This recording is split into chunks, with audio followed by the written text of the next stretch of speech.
Puji Tuhan, haleluya, haleluya. Shalom, saudara-saudara yang kasih Tuhan Yesus.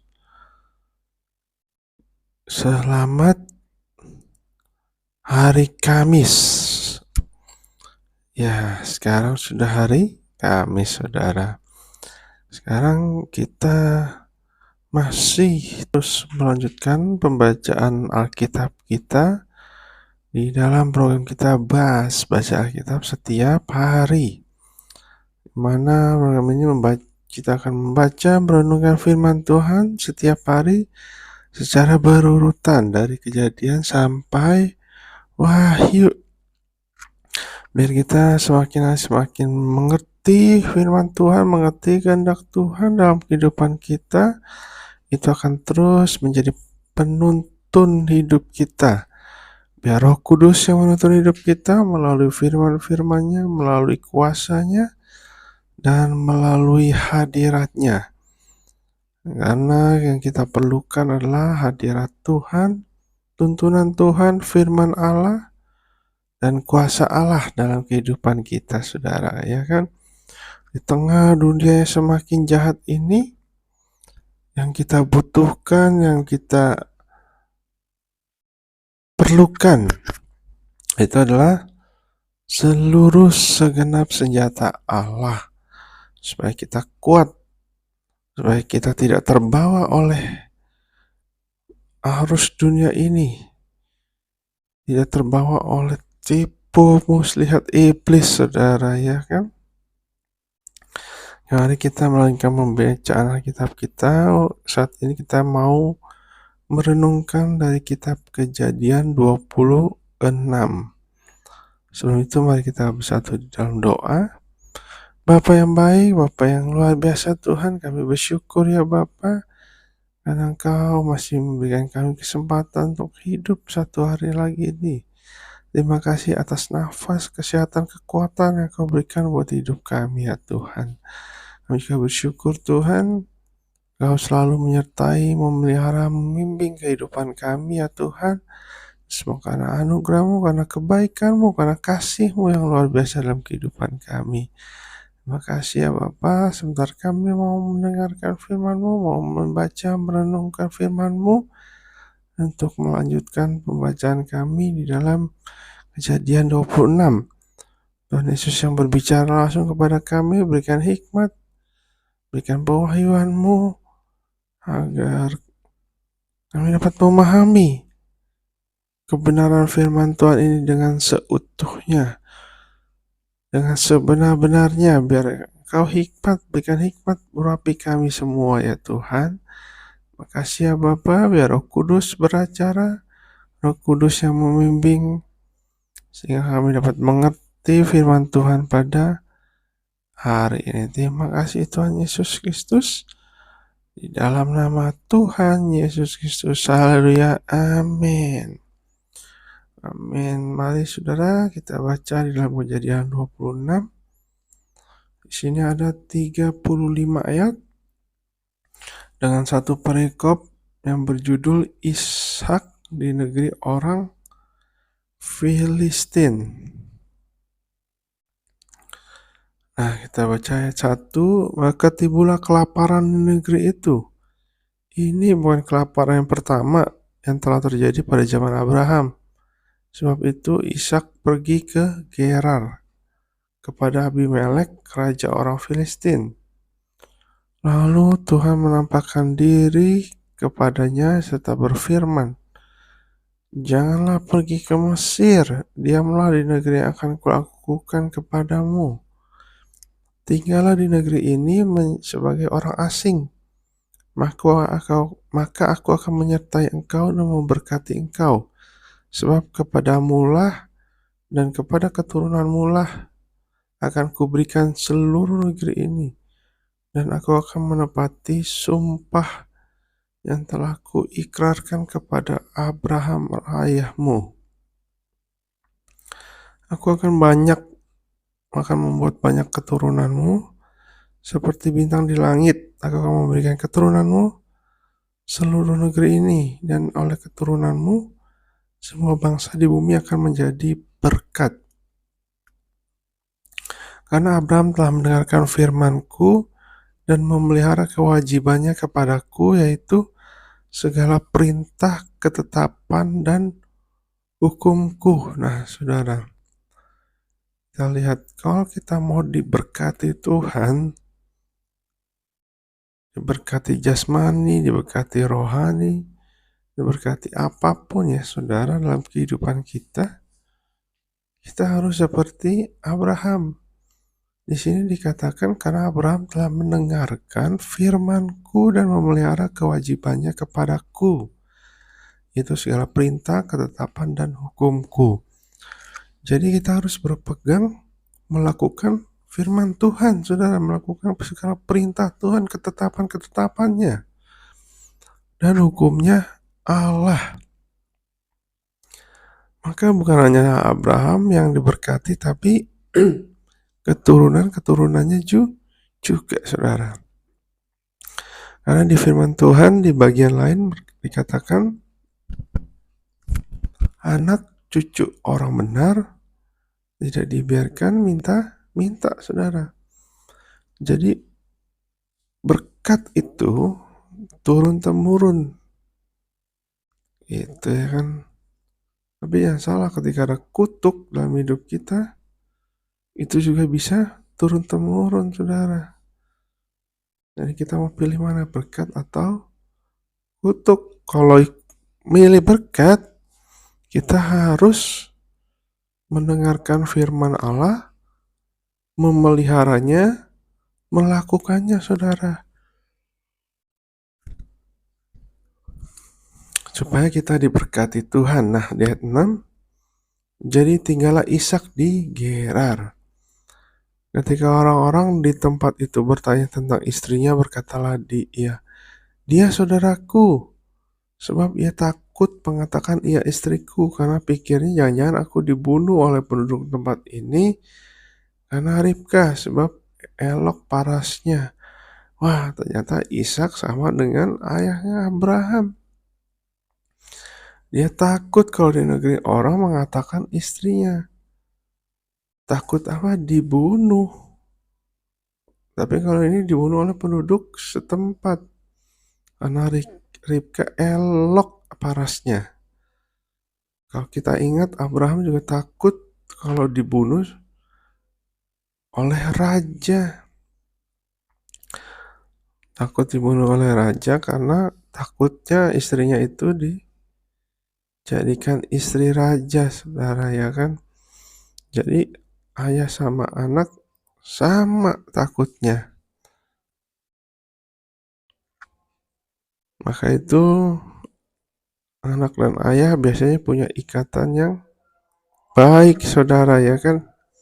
Ikatan keluarga, ikatan darah, sehingga bisa seperti kontak batin gitu ya kalau orang bilang.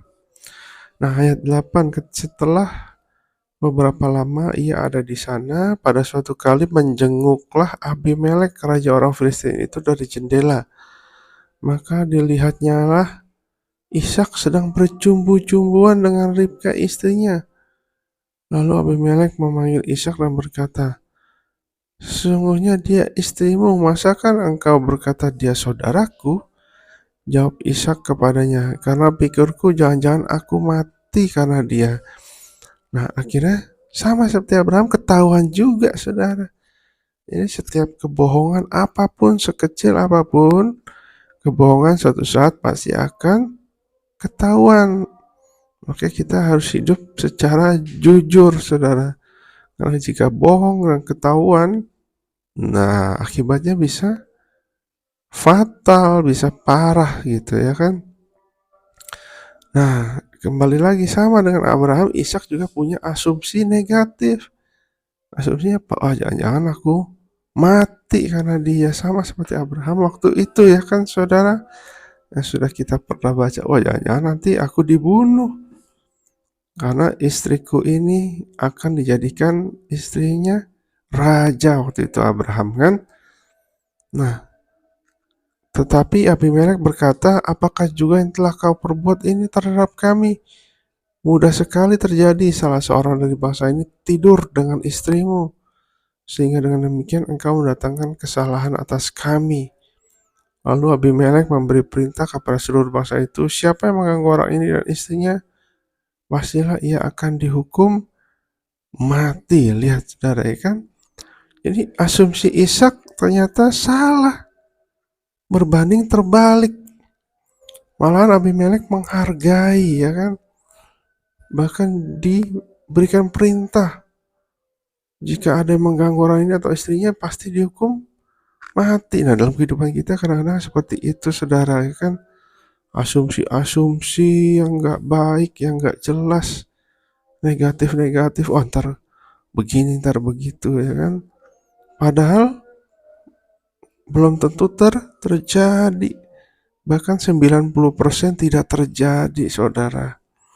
Asumsi-asumsi kita. Jadi hidup kita jangan berasumsi negatif, supaya hidup kita tidak stres, saudara, ya kan? Hidup kita tidak ketakutan, seperti yang Ishak lakukan seperti ini. Ayat 12, maka menaburlah Ishak di tanah itu, dan dalam tahun itu juga ia mendapat hasil 100 kali lipat, sebab ia diberkati Tuhan, dan orang itu menjadi kaya, bahkan kian lama kian kaya, sehingga ia menjadi sangat kaya. Ia mempunyai kumpulan kambing domba dan lembu serta banyak lembu sapi serta banyak anak buah, sehingga orang Filistin itu cemburu kepadanya. Wow, Ishak diberkati Tuhan di negeri orang, saudara. Padahal dia sudah melakukan kebohongan. Tapi karena memang Ishak adalah anak perjanjian Allah, makanya dia diberkati, saudara. Kita pun termasuk di dalamnya. Jadi kita seharusnya diberkati Tuhan, asalkan kita turut perintahnya, turut firman Tuhan. Maka orang Filistin itu menjadi cemburu karena semakin kaya. Terus ayat 15, segala sumur yang digali dalam zaman Abraham ayahnya oleh hamba-hamba ayahnya itu telah ditutup oleh orang Filistin dan ditimbun oleh tanah dengan tanah. Lalu kata Abimelek kepada Ishak, pergilah dari tengah-tengah kami, sebab engkau telah menjadi jauh lebih berkuasa daripada kami. Abimelek ketakutan kalau lama-lama Ishak yang akan menguasai negeri itu, saudara. Karena kan memang firman Tuhan kan berjanji kepada Ishak, akan kuberikan negeri ini. Jadi Tuhan sudah berjanji untuk memberikan negeri itu kepada Ishak. Ayat 17, jadi pergilah Ishak dari situ dan berkemahlah ia di lembah Gerar, dan ia menetap di situ. Kemudian Ishak menggali kembali sumur-sumur yang digali dalam zaman Abraham ayahnya yang telah ditutup oleh orang Filistin sesudah Abraham mati. Disebutkannya lah nama-nama sumur itu seperti nama-nama yang telah diberikan oleh ayahnya. Ketika hamba-hamba Ishak menggali di lembah itu, maka mendapati situ mata air yang berbual-bual airnya. Nah, jadi kalau kita dalam hidup kita berpegang teguh kepada Tuhan Yesus, kepada firman Allah, maka ada saja berkat yang Tuhan berikan, bahkan membual-bual, bahkan berlimpah-limpah, saudara. Ayat 20, lalu bertengkarlah para gembala Gerar dengan gembala Ishak, kata mereka, air ini kepunyaan kami, dan Ishak menamai sumur itu Esek, karena mereka bertengkar dengan dia di sana. Nah, ada pertengkaran, kemudian mereka menggali sumur lain dan mereka bertengkar juga tentang itu. Maka Ishak menamai sumur itu Sitna. Ia pindah dari situ dan menggali sumur yang lain lagi, tetapi tentang sumur ini mereka tidak bertengkar. Sumur ini namanya Rehobot. Dan ia berkata, sekarang Tuhan telah memberikan kelonggaran kepada kami, sehingga kita dapat beranak cucu di negeri ini. Dari situ ia pergi ke Beersheba. Lalu pada malam itu Tuhan menampakkan diri kepadanya dan serta berfirman, Akulah Allah ayahmu Abraham, janganlah takut, sebab aku menyertai engkau, aku akan memberkati engkau dan membuat banyak keturunanmu karena Abraham hambaku itu. Sesudah itu, Ishak mendirikan mezbah di situ dan memanggil nama Tuhan. Ia memasang kemahnya di situ, lalu hamba-hambanya menggali sumur di situ. Datanglah Abimelek dari Gerar mendapatkannya bersama-sama dengan Ahuzat sahabatnya dan Pikol kepala pasukannya. Tetapi Ishak berkata kepada mereka, "Mengapa kamu datang mendapatkan aku? Bukankah kamu benci kepadaku dan telah menyuruh aku keluar dari tanahmu?" Jawab mereka, "Kami telah melihat bahwa Tuhan menyertai engkau. Sebab itu kami berkata, baiklah kita mengadakan sumpah setia antara kami dan engkau, dan baiklah kami mengikat perjanjian dengan engkau, bahwa engkau tidak akan berbuat jahat kepada kami seperti kami tidak mengganggu engkau. Dan kami semata-mata berbuat baik kepadamu dan membiarkan engkau pergi dengan damai. Bukankah engkau sekarang yang diberkati Tuhan?" Nah, lihat saudara ya, sama seperti Abraham, ayat 25 itu Ishak mendirikan mezbah lagi di situ. Ishak mendirikan mezbah dan memanggil nama Tuhan. Jadi sangat penting kita datang kepada Tuhan, kita berdoa, kita memuji, menyembah Tuhan, kita memanggil nama Tuhan, kita belajar firman Tuhan setiap hari, supaya hubungan kita dengan Tuhan semakin erat, saudara. Sehingga hubungan kita sama Tuhan semakin dekat. Sehingga Tuhan bisa memberkati kita. Tuhan bisa memberikan hikmat, pemikiran, pewahyuan atas hidup kita ya saudara. Ketika kita menghadapi masalah, tentu Tuhan akan menolong kita. Karena kita bisa dekat dengan Tuhan. Malahan di sini bukan hanya itu saja, tapi kita juga bisa menjadi berkat, menjadi teladan saudara di tengah-tengah kehidupan kita. Karena Ishak pun seperti itu. Ishak akhirnya menjadi berkat, menjadi teladan. Karena dia melihat bahwa Tuhan menyertai dia saudara dalam hidupnya, sehingga berdampak kepada Abimelek, raja orang Filistin itu. Nah, 30, kemudian Ishak mengadakan perjamuan lagi bagi mereka dan mereka makan dan minum. Keesokan harinya pagi-pagi bersumpah-sumpahlah mereka. Kemudian Ishak melepas mereka dan mereka meninggalkan dia dengan damai.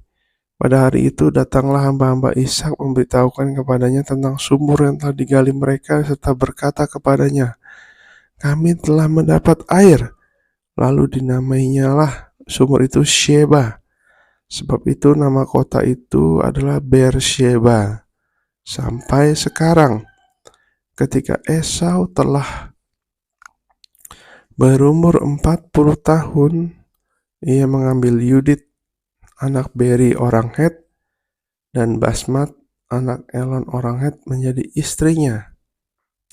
Kedua perempuan itu menumbuhkan kepedihan hati bagi Ishak dan bagi Ribka. Amin, saudara. Demikian pembacaan kita pada hari ini. Kita dapat belajar, saudara,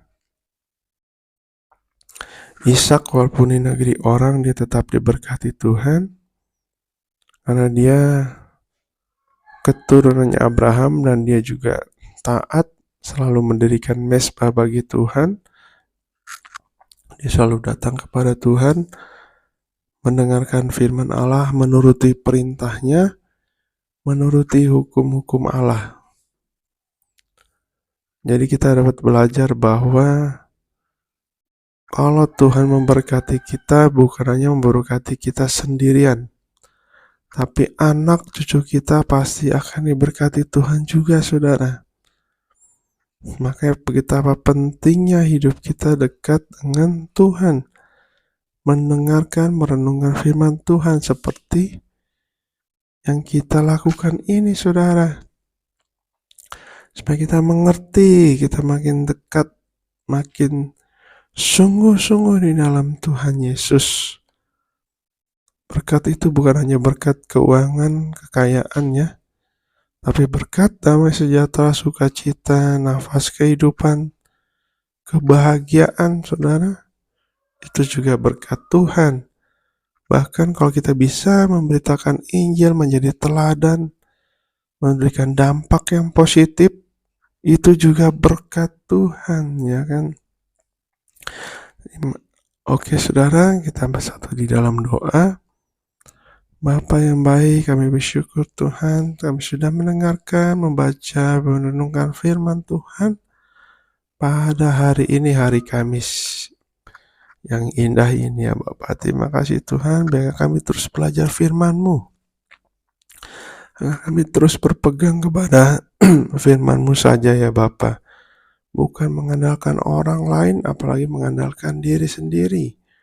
Biarlah kami terus mengandalkan firman Tuhan, merenungkannya dan melakukannya dalam kehidupan kami. Terima kasih ya Tuhan, kami terus juga dapat belajar dari kisah Ishak di negeri orang. Karena Engkau tetap memberkati dan menyertai Ishak ya saudara, ya Tuhan, karena dia setia kepadamu, dan kami juga mau belajar untuk taat dan setia kepadamu. Tuhan Yesus memberkati setiap orang yang mendengarkan renungan ini ya Bapa. Berkati pekerjaan kami, usaha kami, sekolah, kuliah, ibu-ibu rumah tangga, apapun profesi kami, Tuhan Yesus yang memberkati kami ya Bapa. Berikan hikmat setiap kehidupan kami, agar kami terus hidup berkenan di hadapan-Mu ya Bapa. Terima kasih Tuhan. Tuhan Yesus memberkati pada hari ini. Tuhan Yesus yang menyertai, Roh Kudus yang memberi hikmat kepada kami. Terima kasih ya Bapa, terima kasih Tuhan Yesus. Kami serahkan ini ke dalam tangan-Mu Tuhan. Kami percaya hari ini hari berkat, hari kemenangan, hari yang diberkati oleh Tuhan Yesus Kristus. Terima kasih ya Bapa, yang di dalam nama Tuhan Yesus Kristus. Haleluya, amin. Terima kasih saudara. Saya menaruh ayatnya di dalam deskripsi, saudara juga bisa baca di situ. Biarlah firman Tuhan ini kita terus belajar dan boleh dibagikan ke teman-teman, saudara-saudara yang membutuhkannya, saudara, supaya kita dapat mengerti. Jadi pembahasan kita itu pembahasan yang sesuai dengan kehidupan kita, saudara, ya kan? Jadi kita hanya membahas yang simpel saja, tapi seturut dengan kebenaran firman Tuhan. Terima kasih saudara, Tuhan Yesus memberkati kita semua. Bye.